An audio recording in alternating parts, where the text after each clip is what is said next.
Quel message envoyer à une fille qui vous plaît? Coucou, salut, salut, j'espère que vous allez très bien. Bienvenue sur la chaîne ici.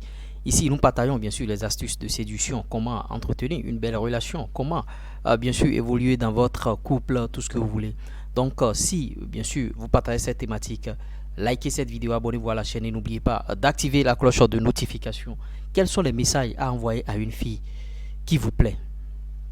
Je suppose que vous venez bien sûr de connaître la fille, vous avez déjà tout fait pour avoir son numéro. Qu'est-ce qu'il faut faire maintenant? Il faut passer bien sûr à l'action, c'est-à-dire la convaincre jusqu'à vous rejoindre, c'est-à-dire être en relation avec vous. La première des choses, c'est déjà commencer par lui envoyer des messages. Vous voyez, commencez par lui envoyer des messages. Quel type de message il faut lui envoyer? En lui envoyant des messages, entretenez toujours le mystère. Vous voyez, quand vous envoyez des messages à cette fille-là, ne jouez pas à l'intéresser, à trop intéresser. C'est-à-dire, il ne faudrait pas que vous apparaissiez comme quelqu'un qui est trop intéressé par la relation et que, bon, sans cette relation, vous allez déjà, c'est-à-dire, vous allez mourir. Entretenez un peu le mystère. La première des choses, vous lui envoyez le message salut. C'est, par exemple, c'est Jean du restaurant. Vous l'avez croisé dans un restaurant. Salut, c'est Jean du restaurant. C'est le premier contact, ça. Après ça, ne dites plus rien. Et attendez, c'est sûr qu'elle va répondre. Elle va dire, ah Jean, comment tu vas? Ça. Bon, après ça, ne dites plus rien. Si vous commencez par raconter votre vie, si vous commencez par lui envoyer des tonnes de messages encore, oui, comment tu vas? Bon, tu es bien rentré, j'espère. Ah, je t'ai vu, tu es belle, tu es si. Non. Après ça, c'est fini. Quand elle finit de répondre, ne dites plus rien. Et attendez si elle va relancer la conversation. Si elle ne relance pas jusqu'au lendemain, attendez jusqu'au lendemain. Le surlendemain. Par exemple, le lundi, vous avez déjà pris son numéro. Le lundi, vous lui avez écrit. Elle a répondu. Attendez mardi. Si elle ne dit rien, attendez mercredi.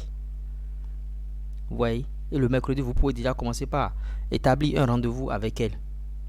Et dans les messages du rendez-vous, soyez précis et concis, juste à ce qu'il faut. Ne faites pas des messages kilométriques ou bien bon, remplis d'émojis. Sinon, vous allez apparaître comme une femme, c'est-à-dire les hommes qui écrivent avec beaucoup d'émojis là, ou bien des points d'exclamation, c'est enfantin quoi. Alors que aux yeux d'une femme, vous devez apparaître comme un masculin, un homme. La femme doit se sentir en confiance quand elle sera avec vous. Donc c'est ça, vous allez lui vendre.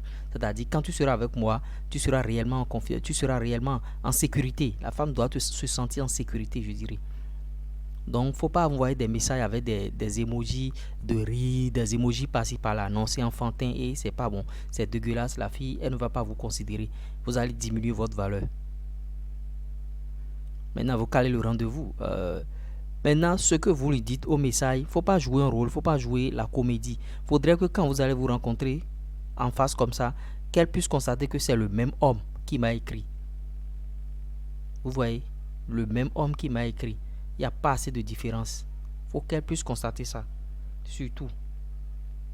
Maintenant, pour lui fixer le rendez-vous, ne lui dites pas tu seras libre quand. Non. Ne lui laissez pas le choix.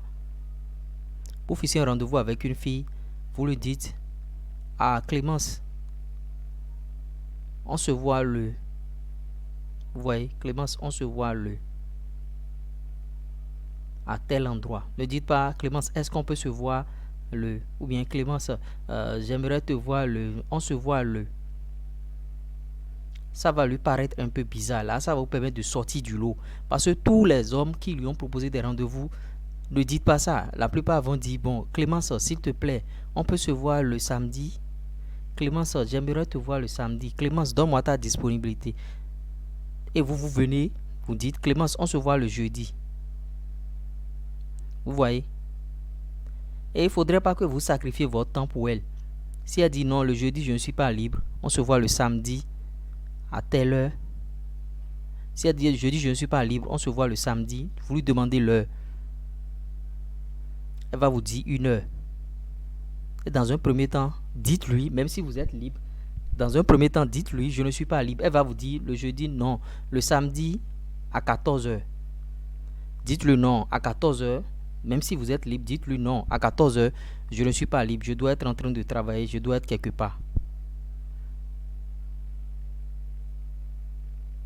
Là, maintenant, vous pouvez lui dire de proposer une autre date et une autre heure. Elle propose une deuxième heure maintenant. Vous pouvez valider l'heure là. Ça permet de maintenir toujours votre dominance sur la femme. Faudrait pas que lors du programmation de votre rendez-vous, qu'elle puisse se sentir déjà au-dessus de vous. Donc voilà les quelques astuces. Vous voyez, c'est de petites choses qui n'ont l'air de rien, qui vont vous permettre rapidement d'avoir les filles que vous voulez, d'avoir les relations que vous voulez. Vous voyez. J'espère que vous avez apporté quelque chose de nouveau au travers de cette vidéo. Ça va prendre du temps, mais ils finiront par comprendre. Luro.